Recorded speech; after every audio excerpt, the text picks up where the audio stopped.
Ay, pasensya na po kung hindi ako masyadong nag-upload ng video kasi marami din akong gawa.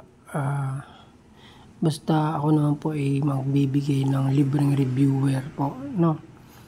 I-email nyo lang po ako. Andiyan naman po yung email ko, nasa pangatlong video. Bakit hindi po makita ng iba? Email nyo lang po ako para masendan ko kayo ng libre pong reviewer. Hindi ko na kailangang magpaliwanag pa kung bakit ako namimigay ng libreng reviewer. Yung ginamit ko po yan nung nag-exam ako. Hindi ko na rin kailangan pa magkwento kung ano yung mga kwento ko. Panoorin nyo po yung lahat ng video ko. Nandiyan na po. Makakatulong po sa inyo yan. Yan po, ibinibigay ko po ng libre, walang bayad. Gusto ko yung tulungan. So, ngayon, tingnan, ano nyo lang tong gagawin ko. Tingnan nyo lang sa sarili nyo kung kaya nyong sagutan. Kung kaya nyo lang sagutan tong ibibigay ko, tingin ko ready na kayo sa exam. Kayo nang bahala maghanap ng sagot nito. Marami namang information sa Google, pwede nga sa ChatGPT, pwede na. Huwag nyo itong kakalimutan, no? Yung arithmetic, basa ba? Arithmetic progression.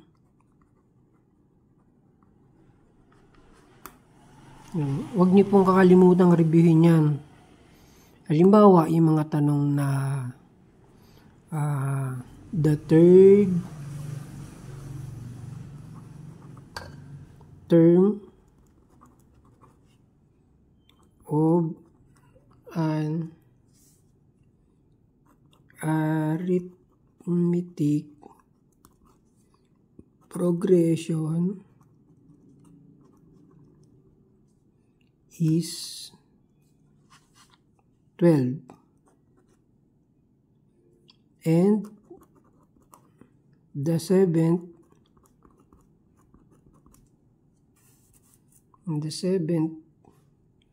term is 40. What is the ninth term? Yan. Ganyan. Malimit po yan. Paborito po ni PRC yan. So, kung hindi mo pa kayang sagutan yan ngayon, aralin mo na po kung paano sagutan yan. Kasi malaking puntos kung malalaman mo kung paano sagutan yan. So, dapat kapag alam mo na sagutan, ang papraktisin mo naman ay kung paano mo siyang masagutan ng mabilis. Gumamit ka ng calculator na maganda. Ilalagay ko dyan ang link sa baba na pwede mong bilhin. Limited lang yan. Sana isang buwan na lang ba yata ang exam. Sana alam mo na itong ganyang tanong. Kapag hindi mo pa alam yan, reviewin mo na ngayon. Mag-search ka na sa Google ng mga ganyang tanong. Tapos aralin mo kasi paulit-ulit lang yan. Ganyan, arithmetic progression. Gustong gusto ni PRC yan, arithmetic progression. Bumalik kayo dito sa video ko pagkatapos ng exam kung walang lumabas na arithmetic progression. Sure yan, may lumalabas na ganyang arithmetic progression. Kahit nung last year, mayroong lumabas na ganyan arithmetic progression. So, ito pa. Pinakamadali. Dapat alam nyo to. What is tan 30 degree? Yan, sobrang dali lang yan. Pero yung iba kasi hindi alam yan. Hindi alam kung paano i-solve yan. So ngayon may idea na kayo kung anong klaseng tanong meron ng PRC. Mga ganyan po ang tanungan. So ngayon i-search mo na sa Google kung paano computein yan. Sa calculator natin meron yan.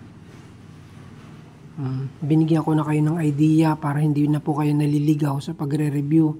Kasi ako nung dati, nung mag-exam ako, hindi ko talaga alam kung saan ako magsisimula. So ngayon, lahat ng video ko panoorin nyo, yun lang rin po ang mga exam, paulit-ulit lang po yan. Binabago lang yan ni PRC. Ito ginagawang 50, 90, ganun lang. Katulad itong arithmetic progression. Minsan ginagawa lang yung 4, ginagawang 30, ganun lang po ang ginagawa ni PRC. Tapos, ito, dapat alam nyo na to ha. Siguro naman alam nyo to. Solve for x. Solve for x. Mga ganito yun eh.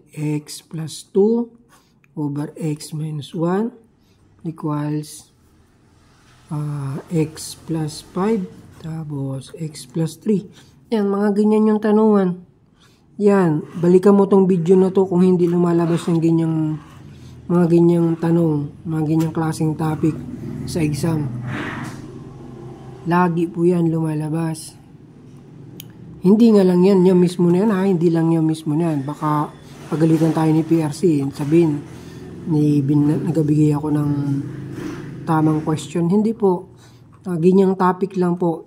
Yung mga binibigay ko, same topic lang po ang lumalabas. Hindi po mismo yan. Pero pwede mo pong aralin kung paano isolve yan. Kasi ganyan na ganyan lang rin ang lumalabas. Mag-review na po kayo. Panoorin nyo po lahat ng video ko. Yun at yun po.